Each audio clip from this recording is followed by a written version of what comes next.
Mes chers compatriotes, j'ai dit et répété que je ne vous trahirai pas. Et je ne vous ai pas trahi. En revanche, le Conseil constitutionnel, la justice et les CAM, le pouvoir en place à travers le ministère de l'administration territoriale notamment, qui a été de tous les mauvais coups contre nous, vous ont trahi sans état d'âme. Le 26 juillet 2025, le Conseil électoral de l'ECAM a rejeté ma candidature à l'élection présidentielle régulièrement présentée par le Manidem. Le 28 juillet, j'ai déposé un recours contre cette décision infondée devant le Conseil constitutionnel. Le 4 août, nous avons présenté à cette haute instance tous les arguments de fait et de droit qui plaidaient en faveur de la validation de ma candidature, ainsi que les éléments de preuve qui établissaient l'imposture de la seconde candidature attribuée au Manidem. Le 5 août, au terme de son délibéré, le Conseil constitutionnel a rejeté mon recours demandant la validation de ma candidature au motif qu'il est non fondé.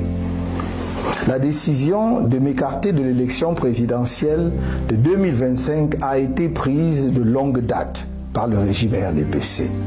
Ce régime n'a jamais supporté que nous ayons évité le gros piège politique des élections législatives et municipales de 2020 en choisissant le boycott. Le régime voulait détruire le MRC à travers ces élections et ne nous a jamais pardonné d'y avoir échappé.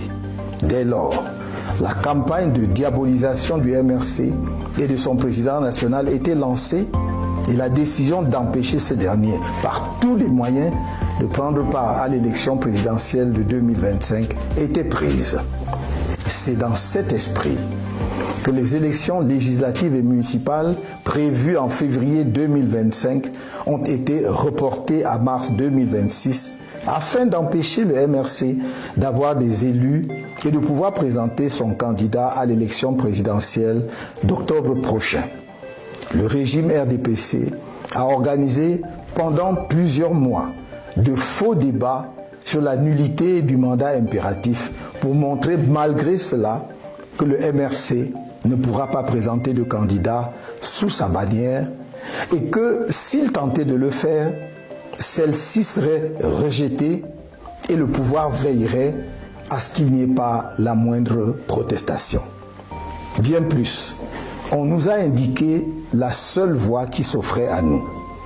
Faire présenter ma candidature par un des 18 partis politiques ayant obtenu des élus à l'issue des élections de 2020. Je dois redire que rien n'interdisait au MRC de présenter un candidat à cette élection présidentielle. Mais il fallait éviter de donner au régime un prétexte pour rejeter une candidature présentée par le MRC, car le rejet de la nullité du mandat impératif était devenu pour ce régime une question de vie ou de mort.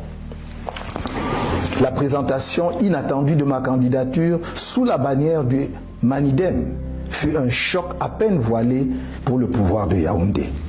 Pris de court, le régime en place s'est empressé de fabriquer un nouveau président de Manidem ainsi que son dossier de candidature pour créer artificiellement ce qu'on a appelé une pluralité d'investiture.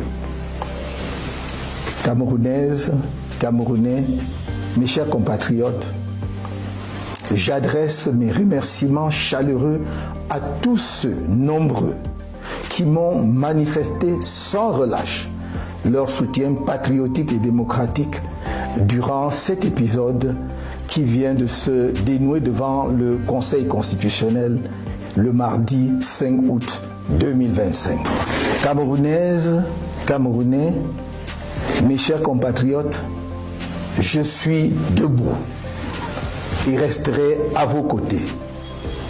La lutte continue. Vive le Cameroun!